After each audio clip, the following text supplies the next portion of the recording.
ça vous a sans doute frappé de la façon dont Poutine, trop content sans doute, exploite tout ce qui peut apparaître comme une faiblesse du modèle occidental. Et dans l'interview dont on va parler dans un instant, dans laquelle il confirme le déploiement des armes nucléaires tactiques, il ne peut pas s'empêcher de donner un coup de griffe et même de faire la leçon aux Français sur la réforme des retraites. Est-ce que d'ailleurs il l'attise ? Est-ce qu'il pourrait même déployer certaines armes, on va dire certaines armes, certains outils de propagande pour attiser la colère française contre la réforme des retraites? On va en parler dans un instant. Regardez comment la télé russe, par le biais d'Olga Skabayeva, grande propagandiste en chef, en parle justement. Alors elle ne parle pas directement de la réforme des retraites, quoique. Elle parle de la conséquence, une des conséquences, c'est l'amoncellement des ordures dans Paris, regardez. Des dizaines de tonnes de déchets ont déjà été brûlés à Paris, sous la Tour Eiffel. Une odeur nauséabonde se fait sentir partout. Dans l'est de la capitale française, dans le quartier de la Porte de Bagnolet, des hordes de rats sont visibles. Ils se reproduisent dans les décharges et dévorent les restes du bien-être européen. C'est peut-être à cela que ressemble une perte de souveraineté. Alors vous voyez l'image, les rats dévorent ce qu'il reste du bien-être européen. Ce qui est intéressant, c'est la perte de souveraineté. Excusez-moi, je vois pas le rapport quelque part entre les grèves, la perte de souveraineté.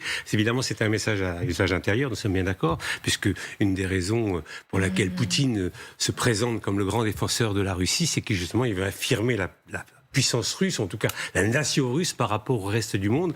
Et donc, évidemment, il rigole de cette Europe et de cette France, en tout cas, qui est embringuée dans un espèce de grand truc qui s'appelle l'Europe, et donc où il y a des pertes de souveraineté. Moi, personnellement, je ne vois pas le rapport entre la perte de souveraineté et les poubelles. Enfin, il faudra peut-être... Mais tout fait ventre, oui, bien sûr, tout fait miel. Voilà. Évidemment, l'idée, c'est de dire qu'en Europe, puisque c'est ce qu'il dénonce quand même, le modèle occidental, depuis le début, dans sa rhétorique, pour justifier la guerre en Ukraine. Bien sûr. Et là, finalement, les Français, Emmanuel Macron, qui livre des armes à l'Ukraine, il n'est pas capable de mater sa réforme des retraites. Mais regardez, d'abord on va écouter Poutine, parce que donc il a répondu à une question dans une interview samedi dernier. Il a mis en avant plusieurs raisons pour lesquelles lui, il a fait beaucoup mieux avec sa réforme des retraites.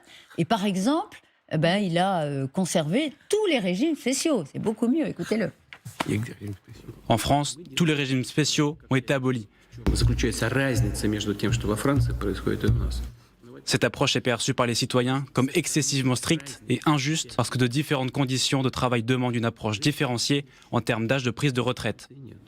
Voilà, Emmanuel Macron s'y est très mal prise, par ailleurs peut être évidemment discutée, et l'est beaucoup, mais cette leçon de Poutine, elle succède quand même à... Enfin en tout cas, il a eu l'expérience d'une contestation de la réforme des retraites. C'était en 2018. Regardez, on a retrouvé des images de manifestations, ça l'avait beaucoup embarrassé, cette levée populaire contre sa réforme des retraites, et il avait dû reculer à l'époque. Et ça, évidemment, il ne le dit pas, Olivier Weber.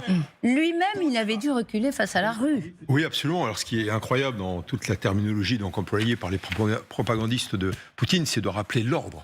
C'est l'ordre poutinien versus chaos, premièrement. Deuxièmement, bien sûr, c'est le rappel de cet Occident décadent contre lequel s'insurge non seulement la Russie, mais le camp du refus. Donc il y a un triple message. D'abord, bien sûr, à l'adresse du camp russe, la population russe. Deuxièmement, ce camp du refus, auquel donc Poutine veut être un petit peu le dirigeant, le guide suprême. Et puis troisièmement aussi, rappeler qu'il y avait et qu'il y aura, d'après donc toujours ce message de poutinien, des propagandistes pro-russes en France, pro-Poutine. Donc ça c'est important, mais évidemment personne n'est dupe. Il y a toujours donc cette mise en avant de la décadence de l'Occident, etc.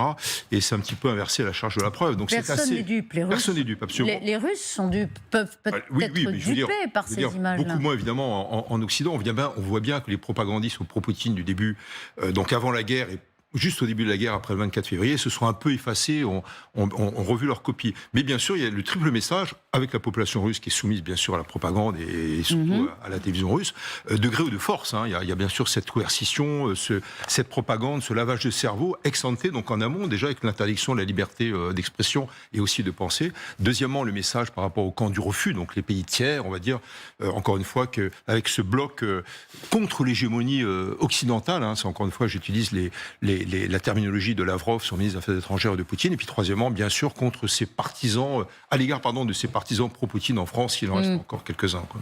Est-ce que vous pensez, Thierry Bolton, qu'il y a effectivement des agents russes de propagande qui œuvrent de façon très souterraine à exploiter la colère française Alors, la réforme des retraites sur notre sol? Est-ce que c'est envisagé? Bon, d'abord, soyons clairs, il y a forcément des agents de propagande russes, ça existe.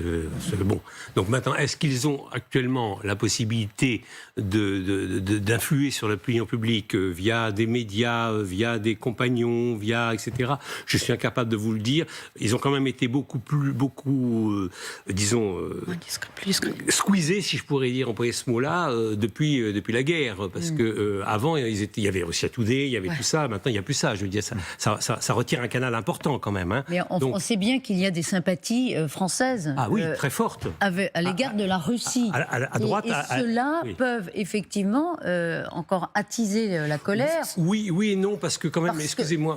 Oui, dites-moi. L'image de Poutine et l'image de la Russie a quand même sacrément dégradé depuis le 24 février 2022. Hein. C'est-à-dire qu'aujourd'hui, se réclamer ou être admiratif du régime poutinien, excusez-moi, ça devient excessivement difficile à l'extrême droite comme à l'extrême gauche. Oui. Parce que les deux endroits. Mais il y en a beaucoup qui font passer des messages sur le thème les Occidentaux en font trop. Ah, ça c'est sûr. Il faut trouver maintenant une voie de sortie par la négociation. Bien sûr, oui. Il faut entendre les Russes. Je suis d'accord avec vous. Et ça devient de plus en plus fort, d'ailleurs. Voilà. Je suis d'accord. Non, là-dessus, et tout cela, ils peuvent avoir intérêt aussi à attiser la colère. Oui, mais je ne pense pas qu'ils mélangent les deux. Mais enfin bon, j'en sais rien. Peut-être que je suis innocent. Juste deux choses. La première chose, c'est que Poutine critique la manière dont on négocie les retraites et il prend exemple sur les retraites russes qui sont du même ordre que ce qu'on met en place aujourd'hui, puisqu'il se retourne 62-64 ans. Ce qu'il oublie de dire de manière très consciente, c'est que l'espérance de vie en Russie, c'est 64 ans. C'est-à-dire que quand les Russes prennent leur retraite, en fait, ils sont morts. Grâce à Poutine. Alors là, ils sont vraiment morts, parce qu'il y avait grâce à Poutine, si l'on peut dire. Non, mais grâce à Poutine, si l'on peut dire, l'espérance de vie a tellement baissé en Russie, elle a tellement baissé pour les hommes en particulier, qu'aujourd'hui, quand l'âge de la retraite arrive, la plupart des Russes sont morts. C'est ça qu'il faut dire aujourd'hui. Et nous vivons dans une ça, c'est l'espérance de vie. Différente. Oui. On n'est pas sûr que les chiffres soient totalement d'ailleurs exacts. Hein, actuellement, on est à 64. Vous êtes optimiste, là, parce que moi, les chiffres que j'ai, c'est plutôt 64 ans et 64,2 années en 2021. C'était 68,8 en 2019. Donc votre chiffre doit être quelque part dans l'intermédiaire. Voilà, 64,2, c'est la conséquence à la fois de la mortalité des Russes due à l'alcool, due à la désespérance, et aussi le fait que leurs naissances se sont totalement effondrées, tout simplement parce que les hommes sont partis à la guerre ou ils sont partis en exil. Il y a actuellement 10 millions de femmes de plus que d'hommes en Russie, tout simplement parce qu'il y a un déficit démographique tel que celui qu'on a connu, nous, après la Première Guerre mondiale. Bon, ça, évidemment, il ne va pas s'en vanter. Ça, il ne va pas s'en vanter, mais ça relativise quand même beaucoup la retraite à la russe par rapport à la retraite à la française. Hein. Parce que moi, j'ai eu la chance de prendre ma retraite à 67 ans, et prenant ma retraite à 67 ans, j'ai encore quelques belles années devant moi pour m'occuper de mes enfants et de mes petits-enfants.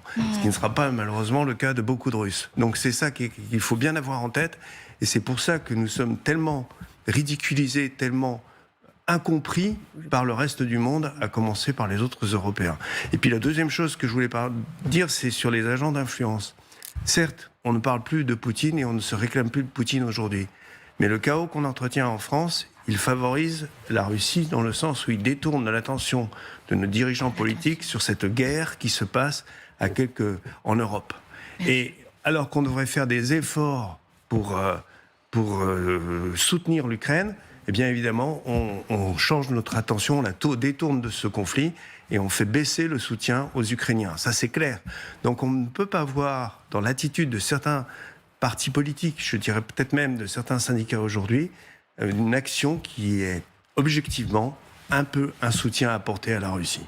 Redites-moi cette phrase, que je sois sûr d'avoir bien compris. Je dis que le soutien qui est apporté aujourd'hui à des manifestations de grande ampleur, ce chaos qu'on entretient en France, par les manifestants d'aujourd'hui, il est probablement non seulement inspiré par des raisons tout typiquement françaises, mais pourquoi est-ce qu'on n'y verrait pas aussi dans les actions de certains à l'extrême droite et à l'extrême gauche, une manière d'entretenir le chaos et ainsi de favoriser l'action des Russes? Vous pensez qu'il y a ça dans une frange minoritaire des manifestants? Non, mais il n'y a pas des manifestants, certainement pas. Les manifestants, certainement pas, puisque la plupart d'entre eux sont de bonne foi.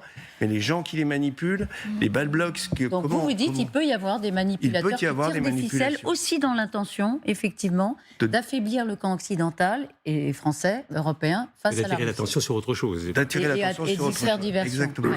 Juste pour vous montrer à quel point, de toute façon, Poutine est coutumier de donner des leçons à chaque fois que l'occasion peut se présenter. En 2019, rappelez-vous, il est au fort de Brégançon. On a beaucoup parlé de cette invitation d'Emmanuel Macron. Je vois que vous le regrettiez d'une certaine façon à l'époque. Je le regrette. Et voilà. Et à ce moment-là, il y a les Gilets jaunes. Et devant Emmanuel Macron, le président russe ne se gêne pas.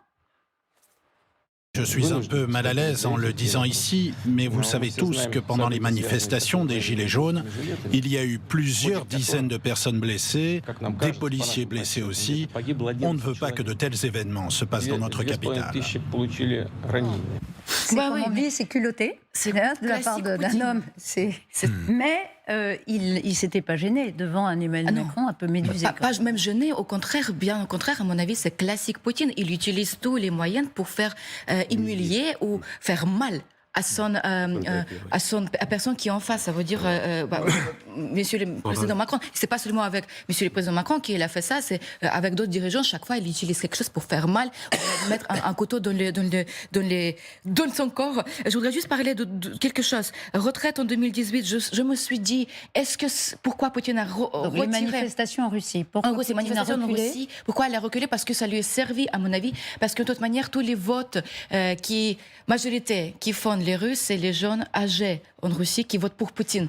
Donc pour lui, ça lui sert. Et vous avez bien souligné, que effectivement, l'âge, moyen âge de vie en Russie, il n'est pas très, très supérieur.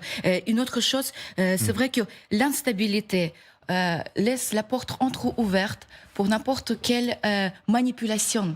Parce qu'il y a tellement de bruit qui se passe, du fumée qui se passe à l'extérieur, qu'on peut passer quelque chose sous-sol. Et c'est ça ce qui est inquiétude. C'était une bonne analyse, je pense. Mais ça me brûle le cœur, tout ce qui se passe aujourd'hui. J'adore la France et Paris. Et ça, c'était le message personnel. Ouais, désolée, mais ça vous brûle le cœur. Je comprends.